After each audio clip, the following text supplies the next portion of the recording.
Apartment neighbors pump their jam at 7:30 a.m. I connect my phone to their speakers.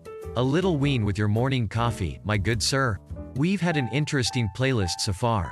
Bloodhound Gang, Carly Rae Jepsen, Pantera, Cher, Come Sail Away as sung by Eric Cartman, N.W.A., John Spencer, Nelly, Die Antwoord, Corrosion of Conformity, King Missile, More Pantera, Freak Nasty, P.J. Harvey, Baha Men, MC900 FT Jesus.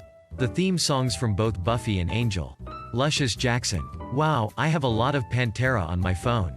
They keep trying to disconnect to play their own music, but if I have to hear the bass through our shared wall, I'm going to choose the tunes. Let's Dance, Buddy. Nosy Mail Carrier. Not sure if this is where this belongs or not. Name changed to protect the guilty. Back in 2009, I lived in a house where we still had the walk-up mail carriers. And our mailman in particular wasn't a particularly bad guy, he just wouldn't stay out of your business. I'd get a box of computer parts in and, oh, upgrading the computer again are we?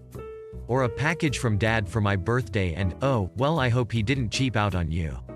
Or a box of sample cargo for work. Often, we'd get sent sample packing of lab samples so that we could demonstrate for our people what was inside the boxes and the best ways to handle them normally, broken, leaking, etc. And, you're not opening a meth lab in there, are you? It wasn't just me, neighbors were fed up too. One afternoon, after the meth lab commentary, me and Victor, one of my neighbors, were talking about it and we decided to put a stop to it. I went online and ordered a dildo. Not just any dildo, either. This thing was huge. 14 inches plus, 3 inches in diameter, lifelike detail, complete with big rubber testicles on the end. I ordered it, and made certain that it would be shipped by USPS. I discussed the arrival timing with Victor, and we laid our trap. On the day it arrived, I texted Victor when I saw the mailman coming down the street. When he came to my door, as planned, Victor came over and after accepting the package we engaged the poor man in conversation, me and Victor more or less blocking the sidewalk off of my front porch. We had him boxed in.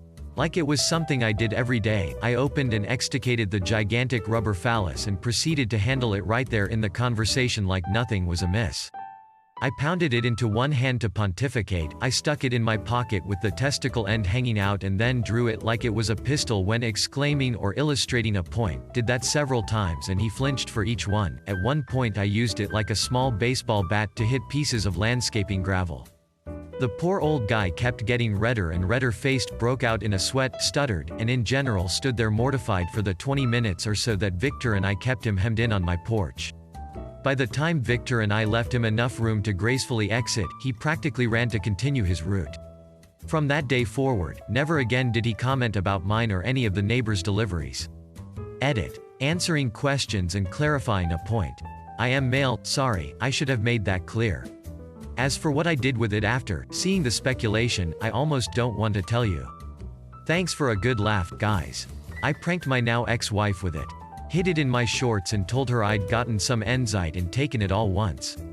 She disposed of the rubber nether region wrecker immediately afterwards. Perhaps I should have spent more time clarifying the mailman's off-color remarks to others. For example, Victor was 28 to 29 at the time, afflicted with male pattern baldness, and had had several hair products delivered. There were comments made along the lines of my experience. My experience and Victor's were not the only examples in our neighborhood. Make no mistake, this commentary wasn't friendly. Not to us. It wasn't rude, per se, but it flirted with it. It was more of a "oh I know what you got" with that childish "oh ah" or "sucks to be you" feeling. Several of us in the neighborhood asked him to stop. One time, 6 of us together, as a group, the neighbors closest to me that we were friendly with. Commentary stopped for a few weeks and started again. Some of us spoke to the staff at the post office. Nothing changed. Thus why me and Victor were ready to do something about it. It's not nice to comment on something that is clearly a source of embarrassment, as in Victor's case. And I certainly didn't appreciate the meth lab commentary. Especially after he'd been asked, repeatedly, to stop. And no, this doesn't make him a bad guy. Just someone in need of boundaries.